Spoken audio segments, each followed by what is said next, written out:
All right, guys. Well, it's been a couple months since the Bob Report, so I'm glad to be back. I was out of town last time in Nashville, but if you guys know me, you know that one of my favorite subjects of all time is investing. Like, I'm always talking about investing. I'm building an investment company. I've read a lot of books on it. I've gone to a lot of seminars on it, but it was only about 2 months ago that I realized something about investing and being an investor and being an investor agent, that it's actually a way of life. It's not just something you do. Investing is not something just you do. It's a way to live. In other words, there's a mindset aspect, there's a strategy aspect, there's a spiritual aspect to being an investor. And if you do the right things in investing, you can do the right things in life. So, with that being said, do you know that you already own the most valuable and powerful asset ever created? You don't got to buy it. You don't got to flip something to buy it. You already own it. Okay? You already own one of the most, literally, it does not go down in value. It only goes up in value. It never goes down. Matter of fact, while we're sitting here, it's going up in value right now. So let's set that aside for a second. Do you guys know who this guy is? Who's that? Say it again. Warren Buffett. Warren Buffett is essentially the Michael Jordan. Like, he's at least the most recognized investor. You know, every time you think of investor, somebody's like, Warren Buffett. Great. He's actually not the best investor of all time. He's not. But he's the most well-known, and he's worth $84.5 billion. Okay? Now, you can't live on that. But he's doing all right. He's doing all right. But here's what you might not know. See, let's pretend this is a 25-year-old Warren Buffett, and he decided not to get into investing till a little bit later, right? Let's say he decided in his 20s he wanted to go travel the world, you know, like 20-year-olds do, you know, just want to experience life, travel the world. If he had done that, you would never heard of Warren Buffett. If he started doing the investing thing at like 30 years old, you would have never heard of Warren Buffett ever in your life, okay? Because Warren Buffett was using a secret. He was using the most valuable asset that you can use. His skill set was investing, but his secret, do you know what the secret is? It was time. Time is the most valuable asset. Literally does not go down in value. And what's crazy about time, it has magical powers. Okay? One of the crazy things about time is the reason you're investing, we're having our investor meeting right later on after this. The reason you're investing is not to buy stuff, and if you are, you're doing it the wrong way. Right? What you're really buying with what you invest in is time. What do I always say? Everybody has the same goal. The goal is you want to live life on your own terms. You know what that means? I control 100% of my time. I have bought my life back. That's how special time is in the game. Okay? But it also has this other magical power. If you do the right things consistently over time, there's a magical force that kicks in investing in time. Do you guys know what it is? It's called compounding. This is a magical force that happens, right? You see how that graph starts? This is life, right? It's actually a little messier than that. That's not like natural like progression up. It's kind of more like this, right? And so that's what compounding is. But do you notice what happens at the end? Isn't it funny that you have to continually do the right things over time, long enough, but the sexy part happens at the end? You know, you want to know Warren Buffett's real story? He made $81.5 billion of his $84.5 billion after the age of 60. You know why? Because he had this asset called time, and he cheated the system. He started early. He actually started investing stocks as a child. He got into stocks as a child. By the time he was 30 years old, when that kid was just traveling around, he was worth $1 million. Now, that's $1 million like back in the day, which would be the equivalent of $9 million. He was worth $9 million. But he wasn't worth $84.5 billion to the very end, because that's how compounding works. And that's why they write books like 3 Feet from Gold, because we tend to quit before the sexy part of the curve. So, I want to talk today about investor season. I don't know if you noticed, but I got some merch. It's my first trial at some merch with investor season. But that's an investment company I'm building, but it's also kind of my mantra. Like, I do believe that you should be thinking like an investor. I do believe that this is investor season. Why? Because things are changing drastically. I mean, look, what Cliff was up here was talking about AI. That's just one of the crazy things happening right now. Then you have a NAR lawsuit happening right now.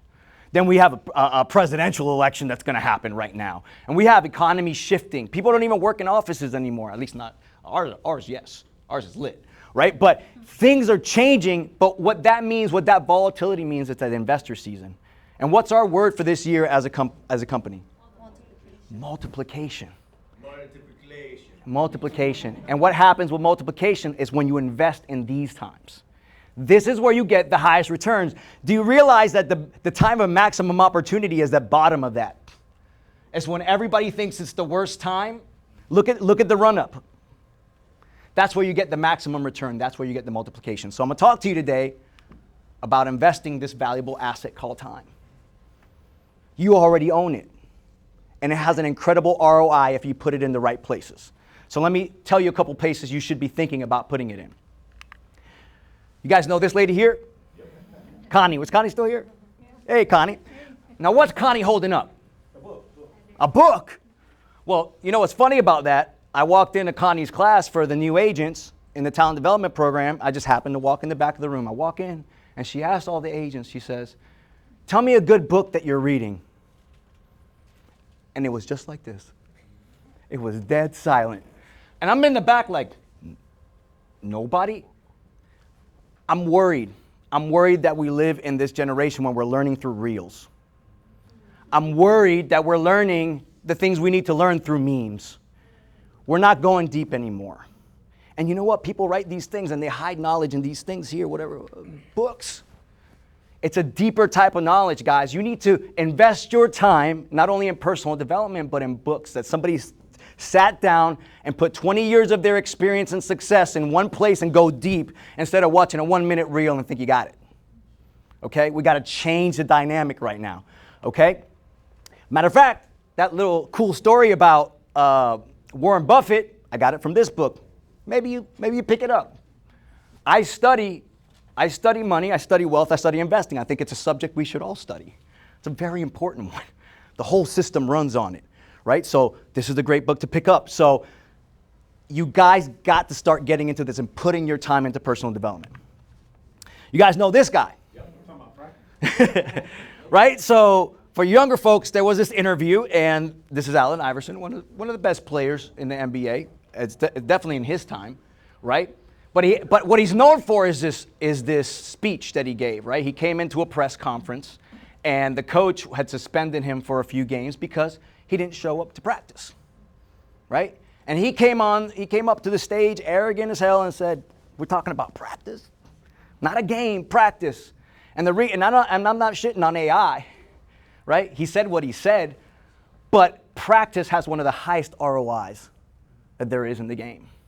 Practice has one of the highest ROIs. That's what you want to invest your time in, is in the practice. And so when he said that, I was like, oh my gosh, like that's why I didn't respect it. I was like, no, bro, that's one of the best investments there in. And guess what?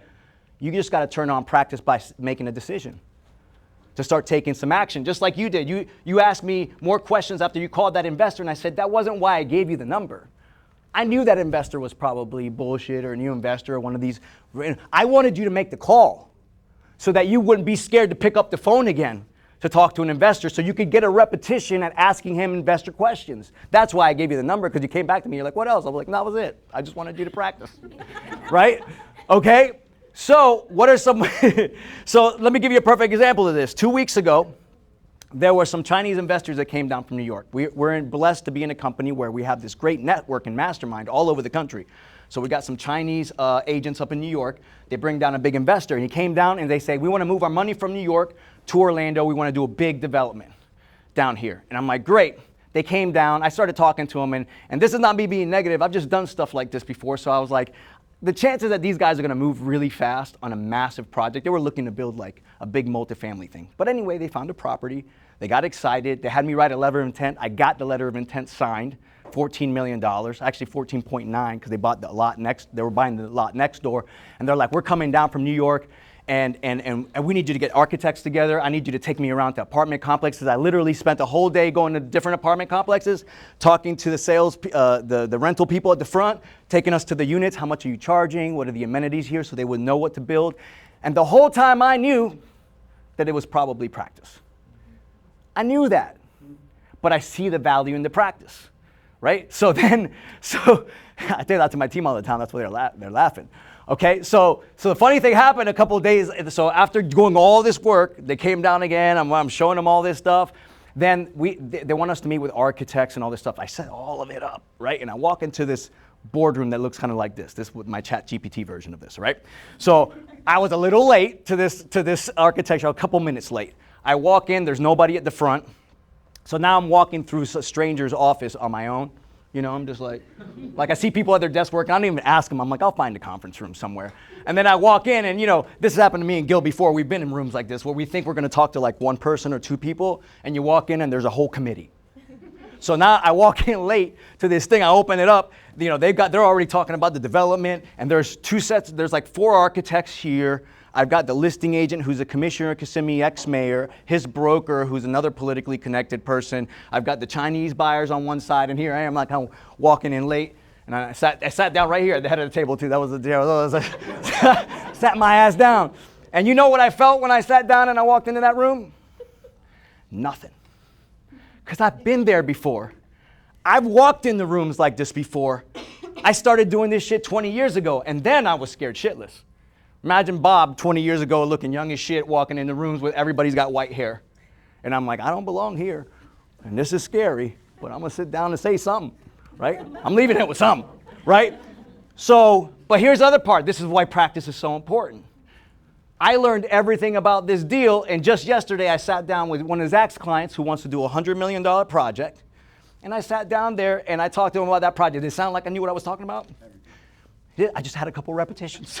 That's it. I had the whole packet together. I knew how the building was laid out. I knew about stuff that I didn't know 1 week before. I'm using terms I never used before. It's a FAR 6. Well, that means it's a floor area ratio, and you can build. Look, I'm just learning this as I go, but it's practice, and it has a huge, huge ROI. Okay? What's another thing you can invest your time in? Well, I got the opportunity to speak at the Legacy Builder Summit. That was last month in Kenosha, Wisconsin. You ever been to Kenosha?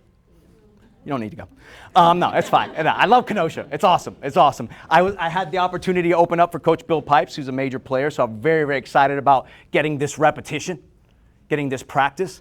And I traveled there where Josue and Rebecca Soto, who are Global Alliance partners. Incredible people. And after the event, she actually asked me this. She basically said, why did you do this? And the reason she basically asked me, what's your ROI on this event? Because Rebecca and Josue are not in my downline, right? And I was helping out their downline, Gino and Maria out there, and I was speaking out there. And I gave her some version of like, well, I wanted the repetition, right? I wanted the practice. I want to speak in other cities. I want to talk to other people. I wanted this repetition. And I said, I also wanted to meet Bill Pipes, and like be in connection with him. But here's what I should have said. I'm investing in people. Because if there's anything that I've done well in my lifetime, is I've invested in people.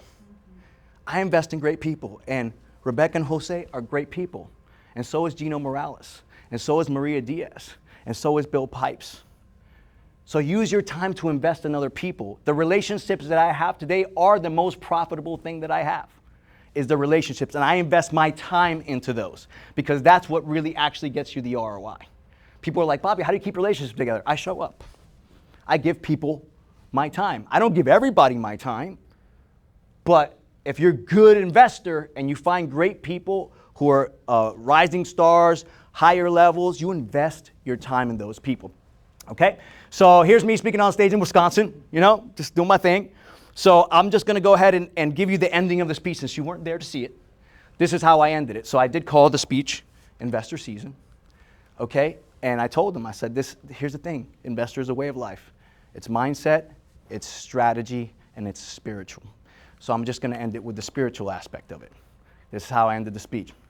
Number 1, I said, faith is the foundation of all great things, including investing.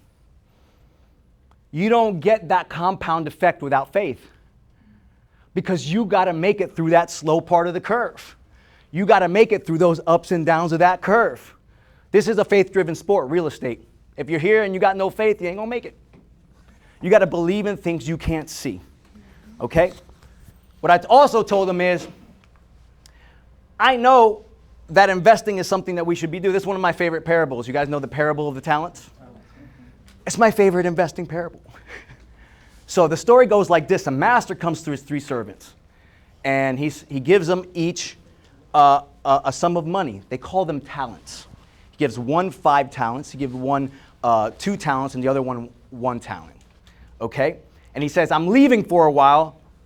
Do what you do with your talents, right? So he comes back after a long time, and he goes to his 3 servants. The one that had the 5 had flipped it to 10. So he had bought some products, he had flipped it, and he came back and said, hey, master, how you doing? He's like, your 5, I turned it into 10. And he's like, thank you, good and faithful servant. The guy with 2 flipped it to 4. 100% return on his talent, right? He said, well done, good and faithful servant. Went to the third guy. Third guy says, listen, I was kind of scared about losing. I was kind of scared about taking risks. And I know that you're a tough guy and you expect returns. So here's what I did. I buried my talent in the ground. I kept it nice and safe.